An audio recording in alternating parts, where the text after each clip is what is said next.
చాలా మంది వచ్చి ఇది వాళ్ళు కూడా దాంట్లో భాగమైన పూజలు ఎన్ని ఉన్నాయి? ఫస్ట్ అయితే ఎల్లమ్మ తల్లి కళ్యాణం ఎవ్రీ ఇయర్ చేస్తాము.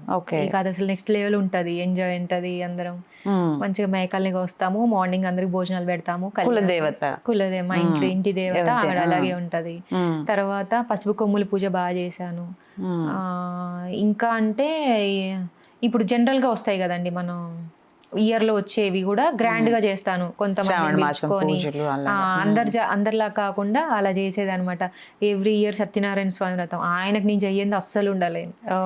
ఫిబ్రవరి ఆర్ కార్తీక మాసం అస్సలు సమస్య లేదు. ఎవ్రీ ఇయర్ చేయబోతే బాబోయ్ నాకు ఏదో కోల్పోయినట్టు ఉంటది ఆయన్ని. సో ఆయనతో మొదలు పెడతాను అనమాట. ఈ వినాయక చవితి కామనే, దానికి నేనేం చేయాలో అన్ని చేస్తూ ఉంటాను మా దగ్గర. ఇంకా ప్రతిదీ పసుపు కొమ్ముల పూజ, తర్వాత ఇప్పుడు నేను చెప్పిన అమ్మవార్లందరి పూజలు, గుళ్ళకి వెళ్ళడము, ఇంకా అన్ని. మొన్న పాలాభిషేకం అయింది మహాలక్ష్మి అమ్మవారు. ఇప్పుడు నేను చెయ్యబోయే ఇంకా భారీగా ఇంకా ఒక 3-4 ఉన్నాయి. అది కూడా ఇంతవరకు ఎక్కడ జరగంది చేయబోతున్నా నేను. అది డేట్ ఇంకా ఫిక్స్ అవ్వలేదు, అవుతుంది ఈ నియర్ లోనే ఉంటది. దాన్ని ఎలా ప్లాన్ చేయాలనేది అంటే పూజే, మీకు తెలిసిన పూజే, కానీ నేను చేసేది ఇలా కూడా చేస్తారా అంటే ఆ అమ్మవారు, ఆ గౌరీదేవి, ఆ పార్వతీదేవి ఎంత అనుగ్రహం లేకపోతే పసుపు కుంకుమలు చాలా మంది తీసుకుంటారండి నాతో. ఇది అలవాటు అయిపోయింది. అంటే బయట వాళ్ళు, నాకు తెలియని వాళ్ళు, మీరు ఎందుకు అంటే ట్రస్ట్, వాళ్ళకి నిజంగానే అవి జరిగిన వాళ్ళు కూడా ఉన్నారు చెప్పి. మా ఇంటికి వచ్చిన వాళ్ళు, నేను లండన్ పంపించాను, యుఎస్ పంపించాను, కెనడా పంపించాను, పార్సిల్స్ పంపిస్తూనే ఉన్నాను ఎక్కడెక్కడ. వాళ్ళందరూ నా ఫ్రెండ్స్ అయ్యారు. ఇప్పుడు సుమన్ చేసిన వాటిని అక్కడ పంపిస్తూ ఉంటాను. మీ చేతులతో పంపించండి అంటే గాజులు, పసుపు కుంకుమ, వాళ్ళకి చీరలు అన్ని పంపించాను అనమాట. అక్కడ వెళ్తూ ఉంటాయి, వాళ్ళు అడుగుతుంటారు. అందరూ బాగుంటే మంచిగా ఉంటది కదండి. నా నుంచి ఏంటి ఒక మాట, ఆ వాక్కు నాకు ఇచ్చింది అమ్మవారు, నేను దాన్ని మంచిగా ఉపయోగిస్తాను. సో అలా బాగుండండి, అందరూ బాగుండాలి. నాకు ఏ స్వార్థము లేదు. నేను ఇంత పూజలు చేస్తున్నాను, నన్ను రివర్స్ క్వశ్చన్ అడిగే బదులు అసలు ఇంత పూజ ఎలా చేస్తుంది అని అర్థం చేసుకోవాలి ఫస్ట్. దీని వెనక పరమార్థం ఎండింగ్ అంటే ఏం కావాలనుకుంటున్నావు నువ్వు? లేదండి, నాకు చేతనైనంత వరకు నా ఒంట్లో శక్తి సహకరించినన్ని రోజులు ఆ అమ్మవారు చేపించుకుంటే నేను చేస్తాను. ఒక టెంపుల్ కట్టి అలా ఏమన్నా టెంపుల్ కట్టేది నేనేది ప్లాన్ చేయనండి. ఇప్పటివరకు నేనేది ప్లాన్ చేయాల. నా జీవితంలో మెరాకిల్స్ జరుగుతున్నాయి. ఆ మెరాకిల్స్ ఎందుకు జరుగుతున్నాయి కూడా నాకు అర్థం కావట్లేదు. మామూలు మెరాకిల్స్ కాదండి, కొన్ని చెప్పలేను. 1-2 చెప్పరా? ఆ పూజలే అనుకోండి, ఫస్ట్ దేవుడికి మించింది లేదు కదా. నేను ఎందుకు బాగా ఇష్టపడతానంటే ఎట్టి పరిస్థితుల్లో కూడా గాడ్ని నేను, కొంతమంది తిట్టేస్తారు, నీకు ఇది పెట్టాను కదా నాకు ఇది ఇచ్చేయని చెప్పేసి. అది చాలా తప్పు.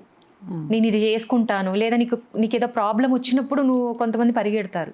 అప్పటి వరకు దేవుడి మీద నమ్మకం లేని వాళ్ళు ఏదైనా ప్రాణం మీదకి వచ్చింది అనుకోండి, లేదు నువ్వు ఇలా పూజ చేయనంగానే అమ్మాయి అని చెప్పేసి దేవుడి దగ్గరికి పరిగెట్టే వాళ్ళు ఉంటారు. అంటే నా అనుభవాలే చెప్తున్నా, అదే నాకు తెలియని వాళ్ళ గురించి కాదు, నా దగ్గర అడుగుతూ ఉంటారు కదా. అలా చెప్పిన వాళ్ళకు కూడా సక్సెస్ అవ్వని వాళ్ళు ఉన్నారు కొంతమంది. అరే మేము ఇంత చేసాం కదా ఎందుకు అవ్వలేదు అని అంటే కొన్ని నేను చెప్పలేను, మనం ముఖం మీద అనలేం కదా, వాళ్ళు ఫీల్ అవుతారు. నిజాలు మాట్లాడితే నచ్చదు. ఇలా అని బ్యాలెన్స్డ్ గా ఉంటా. అంటే ఏది తొందరపడి మాట్లాడకుండా వాళ్ళకి నచ్చ చెప్తూ, సరే ఇప్పుడు కొంచెం చేశారు కదా, 1 రూపీలో ఒక పావులా సరిపోయింది, ఇంకా 3/4 ఇంకా మీరు ట్రై చేయాలి, ఇలా చేయాలండి. కానీ అది ఎందుకు కాలేదో నాకు అర్థమైపోతుంది. ఓహో, అంటే వాళ్ళ లైఫ్ స్టైల్ని బట్టి, మీరు ఎప్పుడు ఎలా ఉంటారు, ఇప్పుడు ఏం చేస్తున్నారు అనే దాన్ని బట్టి ఉంటది. మరి మీకు ప్రాబ్లం వచ్చినప్పుడు మీరు నమ్మేది దేవుడే, మీకు నచ్చిన గుడికి వెళ్ళేది దేవుడే. పెద్ద పెద్ద గుళ్ళల్లో ఎన్నో పూజలు, అభిషేకాలు, అర్చనలు, ఉత్సవాలు జరుగుతుంటాయి. అది పూజ అయినప్పుడు ఇది పూజ కాదా? ఇప్పుడు ఒక ఉత్సవం చేస్తున్నట్టే కదా. బయట అంత సాహసం చేస్తుంది ఒక ఆడపిల్ల, మన తెలుగు అమ్మాయి అని గర్వంగా ఉండాలి. కానీ పిచ్చి పిచ్చి మెసేజ్లు పెట్టి పిచ్చి పిచ్చి కామెంట్లు చేసి ఈమెదో హైప్ అవుతుందంటే, నేను ఎక్కడుంటానో మీకు తెలియదు, మీరు ఎక్కడుంటారో నాకు తెలియదు, జస్ట్ వీడియో చూస్తున్నారు, నేనేంటో మీకు తెలియదు. అలా పెట్టడం ఎంతవరకు కరెక్ట్ అంటారు? సో నాకు మెసేజ్ పెట్టే వాళ్ళకి మాత్రం ఇది చెప్తున్నా అండి, వాళ్ళని నేనేమి అన్ను, వాళ్ళు మంచి వాళ్ళే, కానీ ఆ టైంలో వాళ్ళకి ఆ సెన్స్ అట్లా రావడం అనేది రాంగ్. గాడ్ కదా. ఇప్పుడు మీరు సినిమాలు చూస్తున్నారు, సీరియల్స్ చూస్తారు, బయట మోడ్రన్ చూస్తున్నారు, వాటిలో చాలా తప్పులు ఉన్నాయి. నేను ఓపెన్గా మాట్లాడు, అవి వీళ్ళకి నచ్చుతాయి, ఇప్పుడు సోషల్ మీడియా ఓపెన్ చేస్తే ఎలా ఉంది, చాలా ఎంత రకరకాలుగా దారుణంగా వస్తున్నాయి. అవి ఎలా నచ్చుతున్నాయి మీకు? దేవుణ్ణి ఎలా క్వశ్చన్ చేస్తున్నారు? ఎంత తప్పది అసలు. ఒక అమ్మాయి తను ఏదో చేసుకుంటుంది, మీరు సపోర్ట్ చేయకపోతే చేయకపోయారు, చూడండి. నేనేమి ఎవరిని ఏమి ఆశించట్లేదు, ధర్మంగా ఉన్నాను, స్వార్థం లేకుండా ఉన్నాను. నాకు చేతనైంది నేను చేస్తున్నాను, నాకు ఓపిక ఉన్నప్పుడు చేస్తా, నాకు చేతనైనప్పుడే చేస్తా. అలా అని పడి 24 గంటలు నేను పూజలు ఏం చెయ్యను. ఇంట్లో జనరల్ గా చేస్తాము, దీపం, నిత్య దీపం, అది వేరు. పెద్ద కార్యాలు జరుగుతున్నాయి అన్నప్పుడు అది యాక్సెప్ట్ చెయ్యాలి అందరూ. సంథింగ్ ఏదో ఉందని పిచ్చి పిచ్చి వీడియోలకి, పిచ్చి పిచ్చి వాటికి నచ్చుతాయి, మంచి మంచి కామెంట్స్ పెడతారు. నేను చూస్తా కదా నేను సోషల్ మీడియా. అవును. సో అనిపిస్తుంది అనమాట ఎంత హట్ అవుతామంటే. కానీ దైవికంగా ఉన్న వాళ్ళని దేవుడి పూజ చేసిన ఎక్కువ ఏడిపించకూడదు అంటారు. ఆ విషయం నాకు తెలుసు. అంటే కన్నీళ్ళు వస్తే ఇంత పూజ చేసి మీకోసము మిమ్మల్ని అందరినీ జాయిన్ చేసుకొని మీకోసము మీకు ఇంత చూపిస్తుంటే ఏడిపిస్తే, అది నేనే కాదండి, మీరే ఈ ప్లేస్ లో ఉన్నారనుకోండి, మిమ్మల్ని ఎవరైనా అంటే అది చాలా రాంగ్. మీరు మంచి పని చేస్తున్నారు, ఎందుకు ఏడిపించాలి మిమ్మల్ని? ఎంత తప్పది. అది మన కర్మలో యాడ్ అవుతుంది. మీకు నాకు ఎటువంటి సంబంధం లేదు, ఎటువంటి గొడవలు లేవు. పాపం తనేదో చేసుకుంటుంది, మన తెలుగు అమ్మాయి ఏవో 4 పూజలు చేస్తుంది అని చిన్న విషయాన్ని పబ్లిసిటీ అని, అదని ఇదని పిచ్చి పిచ్చిగా మాట్లాడడం, ఇదైతే కరెక్ట్ కాదు. మరి ఇక వాళ్ళకే వదిలేద్దాం, ఏం చేస్తాం. పెట్టినా చూస్తూ ఊరుకోవడమే తప్ప ఇక వాళ్ళ విచక్షణకు వదిలేయటమే. వాళ్ళ జ్ఞానం మరి ఎంతవరకు వాళ్ళకే వదిలేద్దాం, వాళ్ళే తెలుసుకుంటారు ఏదో రోజు. పోనీ అన్నారు కదా, ఒకవేళ అమ్మవారు అన్నా కొద్దిగా ఇంకా ముందు తీసుకెళ్తే ఏం చేస్తారు? అదే అంటున్నారా, నీ జీవిత పరమార్థం ఎండ్ ఆఫ్ ది ఒక టెంపుల్ కట్టి ఒక స్పిరిచువల్ డివోషనల్ ప్రోగ్రామ్స్ కంటిన్యూస్గా అలా చేస్తూ ఉంటావా ఏంటి? దీనికి ఒక ప్లానింగ్ అనేది ఏమైనా? ప్లానింగ్ ఏం లేదండి, ఒక గుడి కట్టాలి అనేది అయితే నాకు ఉంది. ఓకే, కానీ దానికి ఇప్పుడు కరెక్ట్ కాదు, టైమింగ్ కానీ ఏది కూడా కరెక్ట్ కాదు. ఫస్ట్ నా లైఫ్ కూడా సెట్ అయిపోవాలి. అన్ని పెళ్లి చేసుకుంటావు కదా? అయ్యో రాకుమారుడు, మీరు అడగద్దు అనుకున్నా అడిగేశారు మీరు. ఈ క్వశ్చన్ రావద్దు రావాలి అడుగుతారు, నేను చెప్తాను. మళ్ళీ అది కంటిన్యూ పాపలతోటి పిల్ల పాపలతోటి చక్కగా ఉండాలి. శివపార్వతులే చక్కగా ఆది దంపతులు, దేవుళ్ళు పెళ్లి చేసుకోలేదా? ఒక్కొక్కరికి 2 భార్యలు ఉంటాయి. ఇదే అసలు జనాలు కొంతమంది క్వశ్చన్ చేస్తే నాకు నవ్వు వస్తుంది. అసలు నా పెళ్లికి దేవుడికి ఏం సంబంధం? దేవుడు పూజలు చేస్తే పెళ్లిళ్ళు చేసుకోరా? గురువులు పెళ్లిళ్ళు చేసుకోలేదా? పీఠాధిపతులు పెళ్లిళ్ళు చేసుకోలేదా? నన్ను ఎలా క్వశ్చన్ చేస్తున్నారు? నేను జనరల్ అమ్మాయిని, ఇంకా మీతో పాటు ఉంటున్నా అని నేను చెప్తూనే ఉన్నా. నేను నార్మల్ ఒక అమ్మాయిని, నాకు అన్ని కోరికలు ఉంటాయి, నేను అన్ని ఎంజాయ్ చేయాలి. మీలాగా నేను కాదా? దేవుడిది చేస్తున్నాను అంటే అది నాకు వచ్చిన అదృష్టం. అది ఎలా ఎక్కడ కనెక్ట్ అయింది అనేది నాకు కూడా తెలియదు. పిచ్చి కళలు అనేవి రావండి, మంచి కళలే వస్తాయి.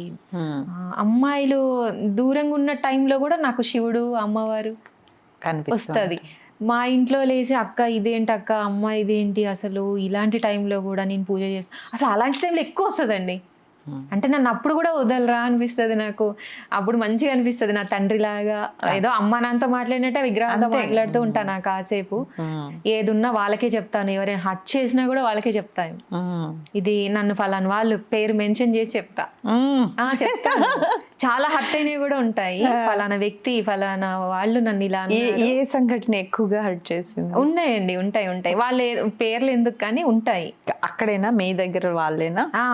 మనలోనే ఉంటదండి, బయట ఉండదు. మన చుట్టూ వాళ్ళు ఏమన్నారు? మామూలుగానే పూజలు చేసిన ఓర్వక ఏదైనా అంటారు కదా. నా చెవున నేను వింటేనే నమ్ముతా, ఎవరో చెప్పిన చెప్పుడు మాటలు వినను. ఓకే, నేను అస్సలు వినను, ఎవరిని వినొద్దని చెప్తాను. చెప్పుడు మాటలు వింటే చెడేది మనమే, అంతే కదా. ఆ మనిషికి సంబంధం లేదు, నువ్వేది చెప్పుకుంటే అది నీకు సంబంధం ఉంటది, మనకి ఎలా ఉంటది? చెప్పుడు మాటలు కాదు, నేను ఫేస్ చేసినవి మాత్రం నేను ఫీల్ అవుతా. ఇక అది గట్టిగా చెప్తాను అనమాట. ధ్యానంలో కూర్చొని ఇంకా చాలా స్ట్రాంగ్ గా చెప్తా దేవుడికి, ఫలానా వ్యక్తి ఇలా చేశారు, ఫలానా వ్యక్తి ఇలా అన్నారు, కాలగమనంలో నువ్వు చూడాలి అని చెప్పేసి. అంటే మనిషిలో ఉన్న అహంకారాన్ని, ఆహాన్ని చంపేయాలి, అది మారాలి. ఆడికి ఏదో శిక్ష పడాలని కాదు, నువ్వేం తప్పు చేసావో వాడు తెలుసుకోవాలి అని చెప్పేసి. అది ఆడైనా మగైనా అంత స్ట్రాంగ్ గా చెప్తాను. మనిషిలో రావాలి, వాడిలో ఉన్న పొగరు చచ్చిపోవాలి, వాడిలో ఉన్న అహంకారం చచ్చిపోవాలి అని చెప్పేసి మనిషిగా మారాలి. ఎంతో కొంతమంది ఉంటారు కదా మూర్ఖంగా మాట్లాడే వాళ్ళు, వాళ్ళు మార్పు రావాలని కోరుకుంటా నేను. ఓకే. అలా చెప్తాను దేవుడికి చాలా స్ట్రాంగ్ గా, నేను హర్ట్ అయ్యాను అని చెప్పేసి. అలా అయిన వాళ్ళలో రియలైజ్ అయ్యి వచ్చిన వాళ్ళు ఉన్నారండి. రియలైజ్ అయ్యి వచ్చిన వాళ్ళు ఉన్నారు. అందుకే నేను అంత పాజిటివ్ గా నమ్మకంగా ఉంటాను అని చెప్పేది అందుకే. ఓకే. ఇప్పుడు ఇంత దైవికంలో ఉన్నప్పుడు అనుభవాలు కూడా ఉంటాయి కదా. అవును, చాలా ఉంటాయి కదా. నా అనుభవాలు నేను అన్ని చెప్పలేకపోవచ్చు, కొన్ని చెప్పకూడదు కూడా. అంటే కొంచెం మంచి మంచి ఫీలింగ్స్ ఉంటాయి దేవుడిని, కొన్ని ఉంటాయండి. నాకు ఈ మధ్య ఇంకా బాగా తెలిసింది నేను ఏ స్టేజ్కి వెళ్తున్నాను, ఎందుకు ఇలా జరిగింది. మన జీవితంలో ఏది జరిగినా జరగాల్సిందే జరుగుద్దండి. మనం అనుకుంటాం పిచ్చోళ్ళలాగా ఇది జరిగిపోయింది అది జరిగిపోయింది అని. కాదు, ఒకటి జరిగింది. ఒకటి చెప్తాను, ఏదైనా కష్టం వస్తుంది కదా, ప్రతి కష్టం సుఖానికి ఫస్ట్ మెట్టు అని చెప్తాను నేను. కష్టం వచ్చింది అంటే సుఖానికి ఫస్ట్ తొలిమెట్టు అదే.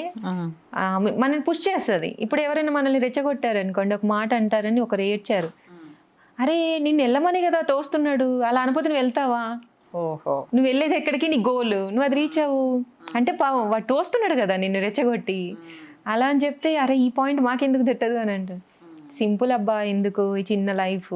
ఎప్పుడైనా నీ లైఫ్లో ఇప్పుడు కాకపోయినా కష్టం, బా ఈ రోజు చాలా కష్టం, ఈ కష్టం ఎప్పుడు తీరిద్ది అని ఫీల్ అయిన సంఘటనలు ఉన్నాయా? చిన్న చిన్నవి ఉంటాయి, మనుషుల పరంగా ఉంటాయి. ఎవరైనా చిరాకు చేసినా ఉంటాయి, ఎవరైనా నచ్చకపోయినా ఉంటాయి. ఎదుటి పర్సన్ దగ్గర ఎక్కువ నెగిటివ్ ఉన్నా నాకు తెలిసిపోతుంది. కానీ నేను చెప్పను, నేను చికాకు పడతాను. ఇక నేను వాళ్ళని అస్సలు అంటే బేర్ చేయలేను. అలా నూటికో కోటికో ఒక్కరు అలా ఉంటారనమాట.